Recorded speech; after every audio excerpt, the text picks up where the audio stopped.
Agora nós encerramos a apresentação do curso e vamos começar o nosso primeiro tópico.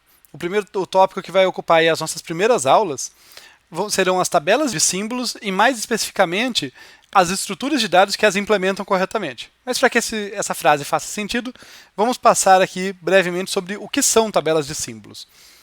Então, temos que uma tabela de símbolos, também chamada de dicionário, corresponde a um conjunto de itens, uma coleção de itens, em que cada um possui uma chave e um valor. Esse valor pode ser uma estrutura sofisticada com um monte de informação lá dentro, mas pensem, a princípio, que é um único valor, só para simplificar a ideia. O importante é que cada item tem uma chave. E essa chave é o seu identificador, é através dela que você busca o item. Essa estrutura aqui, essa tabela de símbolos, suporta diversas operações, mas eu vou destacar 3 aqui. A principal delas é a busca, é a capacidade de encontrar um item lá dentro dela usando a chave ou de indicar que não existe um item que possui aquela chave. As outras duas que são muito comuns são as operações de inserção e remoção, porque normalmente as tabelas de símbolos são dinâmicas. Se a gente tiver um conjunto estático de dados, quer dizer que as únicas informações que vão estar lá dentro da nossa tabela de símbolos são aquelas que começaram com ela. Elas estavam lá desde o início e nunca vão mudar. Mas normalmente, para a maior parte das aplicações, a gente precisa de uma estrutura dinâmica, que permita que novos dados entrem e dados deixem de fazer parte. Então, a gente quer, em geral, isso. A gente quer uma estrutura ali que vai permitir inserção, remoção e, principalmente, a busca. Mas eu falei para vocês que tabelas de símbolos não são uma estrutura de dados. Tá? Elas não são aquela estrutura que organiza os dados. Então, o que elas são?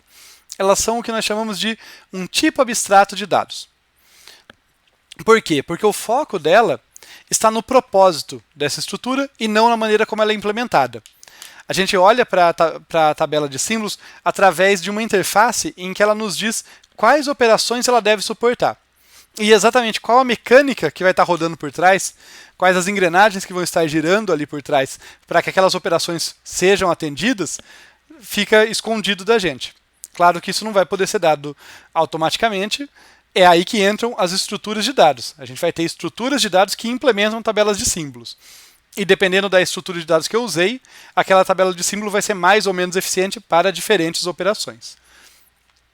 Pensando na utilidade das tabelas de símbolos, que são bem onipresentes aí nos programas que a gente vai encontrar ao longo da vida como computeiros, nós temos como alguns exemplos aqui a manutenção de variáveis conhecidas em compiladores.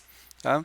Quando um compilador está operando, ele precisa ter uma lista, ali, uma tabela das variáveis que ele já encontrou, dos nomes que ele já encontrou.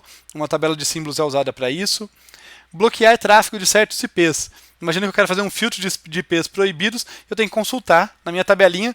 Cada IP que chega eu verifico, por acaso esse cara é proibido?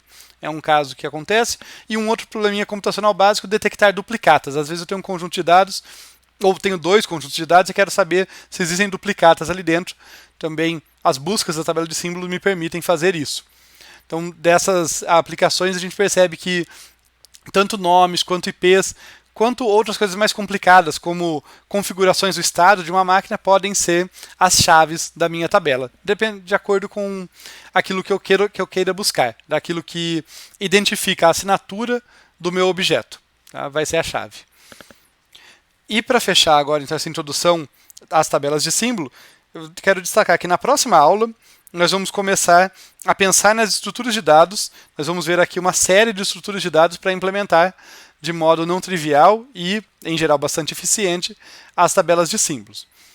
Mas a gente não acabou ainda essa aula. Como eu tinha dito lá no início para vocês, a gente vai falar um pouquinho aqui de um problema específico e vamos ver diversas abordagens sobre como resolver esse problema.